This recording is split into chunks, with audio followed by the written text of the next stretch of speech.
Bonjour tout le monde, bienvenue dans cette première vidéo de 2024. Donc bonne année déjà, Bonne un année. petit peu en retard mais c'est pas grave. On Et est quoi bien préparé. On est bien préparé. Et quoi de mieux pour commencer 2024 que de parler d'un film sorti en 2021, Dune, Mais qui ressort cette semaine. mais qui est ressorti cette semaine au moment en où les on pâtés parle, Gaumont de toute la France j'imagine, en pour espérant préparer évidemment Dune 2. Il y aura une vidéo sur Dune 2, il y aura une restez vidéo sur Dune connectés. 2. On a un sourire grand comme ça pour vous parler de Dune, cette masterclass sortie en 2021, film de Denis Villeneuve, adaptation du célèbre roman Dune de Frank Herbert. C'est juste. Le plot par Mathis. Alors Dune nous plonge dans un conflit politico-économique où plusieurs grandes maisons, ici on nous en présente deux plus l'Imperium, donc je sais pas, c'est vraiment considéré comme une maison, mais ça a l'air d'être Non. au-dessus des grandes maisons. Donc on nous présente la maison des Harkonnen face à la maison Des Atreides. Atreides. Et donc ces deux maisons vont en fait se confronter pour les ressources d'une planète, la planète Arrakis, Arrakis, sur laquelle où se crée la matière la plus importante en fait de l'univers, l'épice, puisqu'elle permet les voyages interstellaires. et planète sur laquelle vit le peuple Fremen. qu'on verra beaucoup plus dans la deuxième partie qui sort en ce moment. Fantastique. Voilà. Fantastique. Pourquoi ce film est une masterclass? Pourquoi ce film est incroyable, impressionnant? On va vous donner ça en deux parties. Comme on en a l'habitude, la forme, le fond. On a extrêmement beaucoup, méga, plein de choses à vous dire parce que c'est grandiose. Partie 1, la forme. Ça va être passionnant. Ça va être passionnant. Restez, régalez-vous, sortez les popcorn. On y va, la partie 1, c'est parti.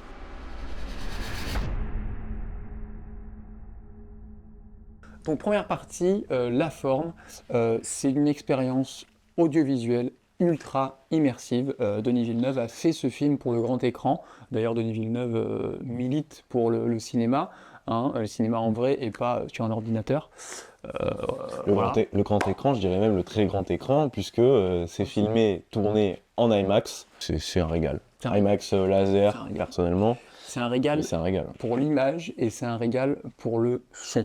Les images sont fantastiques. Les décors, c'est filmé au Moyen-Orient. Moi, j'aurais parié sur la Jordanie, peut-être. Jordanie, je pense.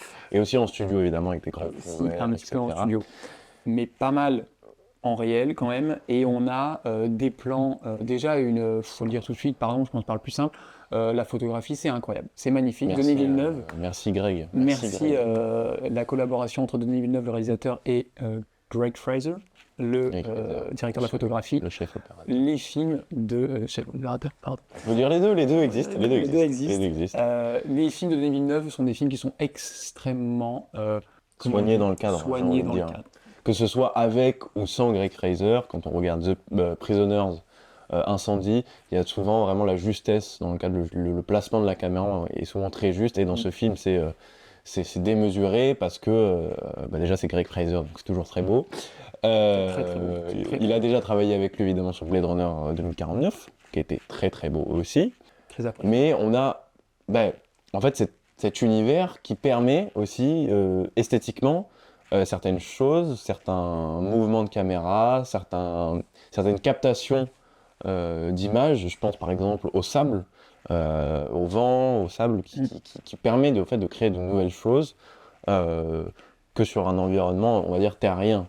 On a un environnement qui est pas nouveau, mais qui est particulier, qui est justement, on est dans l'espace, un petit peu, je débute ma métaphore avec Star Wars, un petit peu dans une galaxie lointaine, et je trouve que Denis Villeneuve se sert très très bien de ce contexte de science-fiction pour rendre quelque chose qui à l'image paraît vraiment unique. On a quelque chose de différent. Arrakis, il n'y a presque rien de commun avec le monde moderne, le monde contemporain. Et donc, je trouve que c'est ultra immersif. C'est ultra immersif dans l'histoire, bien sûr, mais déjà dans l'image, comme on est en train de vous l'expliquer. Ouais. Et ensuite dans le son. C'est vrai que sans pour autant être complètement surréaliste dans le futurisme ou dans le voyage interdimensionnel, machin, tout ça, on a quelque chose qui s'ancre quand même dans du réalisme et dans comment auraient pu être d'autres civilisations. Je pense par exemple aux espèces d'hélicoptères qui sont en fait des libellules complètes avec des ailes. On aurait pu, enfin en tant qu'humain, Ça aurait peut-être pu. ça aurait pu, parce C'est que ça, c'est une mais il y a copie de la libellule, exactement, l'hélicoptère. il y a une, Donc il y a une justesse dans le développement technologique en fait. une création équilibrée. Ils font des voyages interstellaires, Ils se battent avec des couteaux, mais ils se battent avec voilà. des couteaux, Voilà. en fait. Et donc, Et ils ont des c'est boucliers, fascinant. enfin bref. On va C'est pas raconter fascinant et toute l'histoire, mais c'est pas trop grandiloquent, en fait. Donc, on y est, c'est immersif. c'est très immersif. Ouais. On s'y croit, alors qu'ils font des voyages intersidéraux. Mais on y est. On y est et on est vraiment dedans. Donc, l'image, le cadre, les plans, de près et de loin. De près et de loin, tous les plans d'intérieur sont ultra précis. Il y a une gestion du rythme qui est très très bonne, je trouve, par Denis Villeneuve, notamment dans Dune. Et ensuite, évidemment, je suis désolé, je ne peux pas m'empêcher d'y venir tout de suite, par une BO, une, une masterclass Encore. oscarisée, encore par Maestro Zimmer. Voilà, hein, voilà.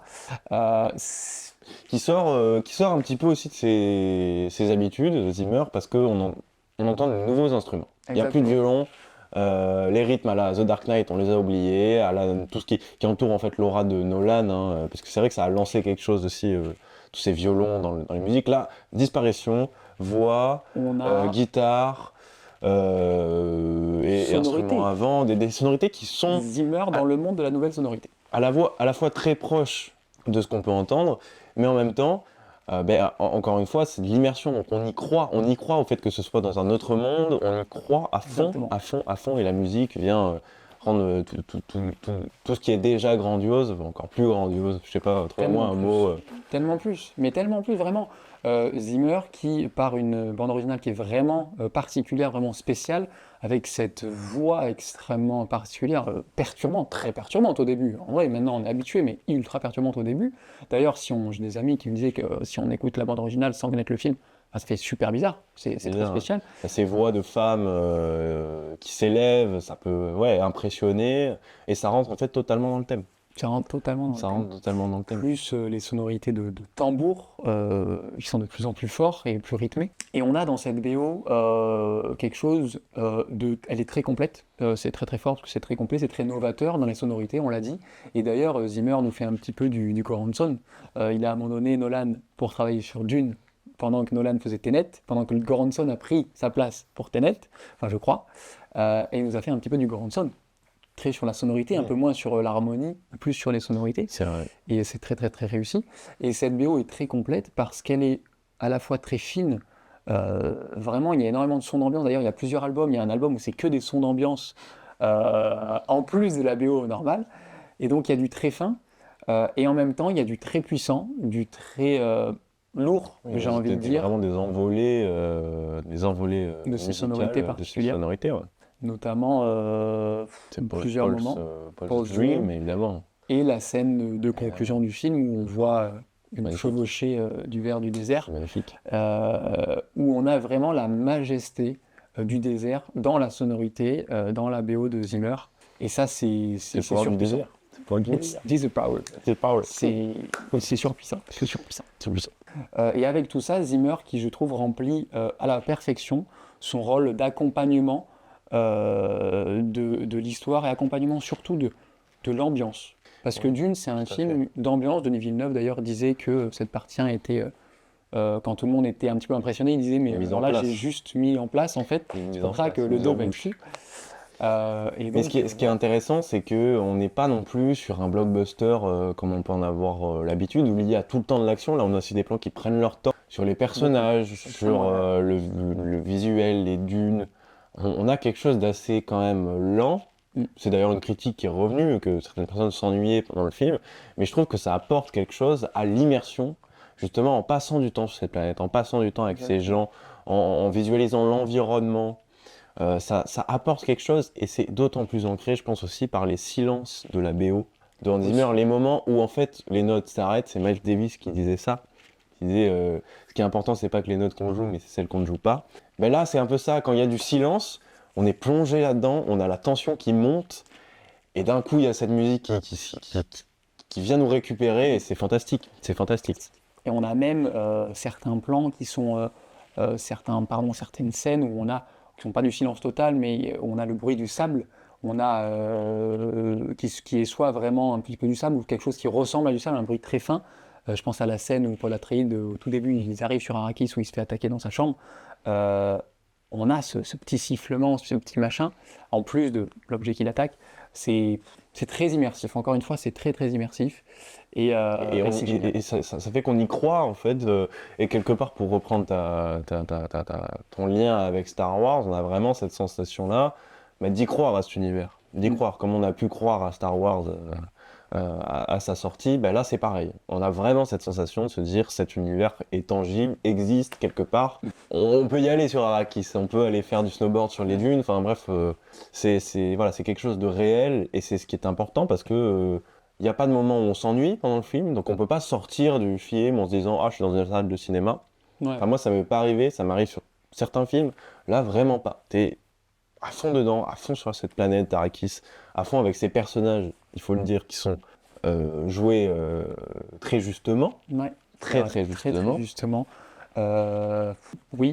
parce qu'on a quand même un casting 3 étoiles, hein, je veux dire, entre Timothée Chalamet, Oscar Isaac, Zendaya, Dave Bautista, c'est Bill Skarsgård, je crois, et j'ai Ouais. plus le nom de la Non, mère, mais Stellan Skarsgård. ouais, Bill c'est le fils Mais, qui joue dans le prochain, et je sais mais plus ça le comment fait. s'appelle la mère, Rebecca Ferguson. Rebecca Ferguson. Ça le fait. Rebecca Ferguson, magnifique. Ça joue très bien. Tout le monde joue très bien. J'aime beaucoup personnellement Oscar Isaac dans ce rôle. Je trouve qu'il a la classe. Enfin, il a la classe, surtout beaucoup de charisme, et il en faut parce qu'il dirige la maison Atreides. Et il en a beaucoup plus que son fils. Hein? Bon.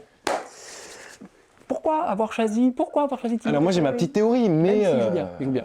Il joue il très, joue très bien, bien. et je pense que justement, parce que ce Dune est considéré et créé, je pense, comme une trilogie, de toute façon c'est ce qu'il a dit, ce qu'il veut en faire un troisième, avant que les deux soient sortis, c'est ça qui est bien. Mais je pense qu'on va vraiment voir ce Timothée Chalamet prendre sa place de dirigeant charismatique au fur et à mesure des films.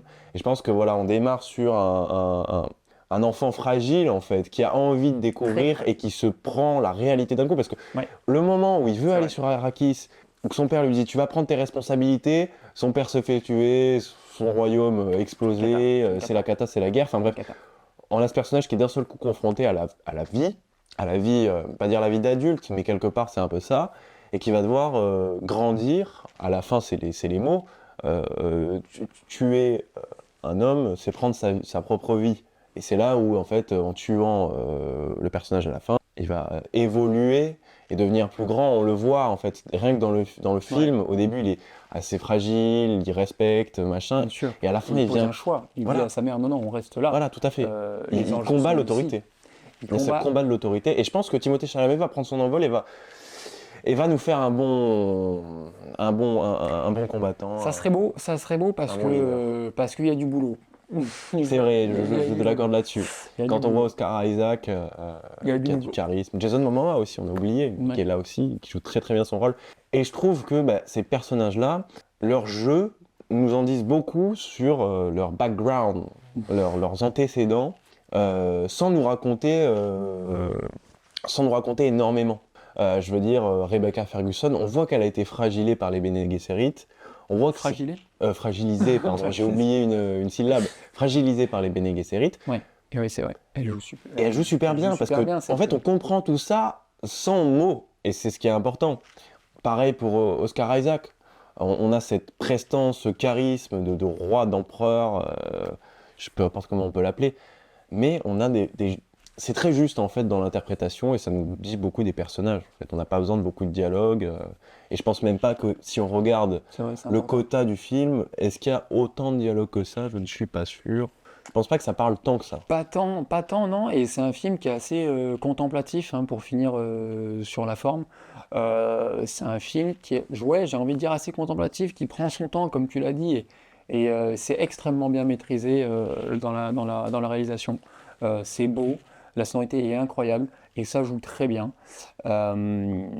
Et ça rend la chose très réaliste, et c'est très immersif, ce qui fait qu'on s'y croit. Et c'est pour ça, je pense que ce film a plu à énormément de gens. Ça a très bien marché. Parce que c'est voilà, parce que c'est précis, c'est du beau travail, c'est beau et c'est très immersif. Et on s'y croit.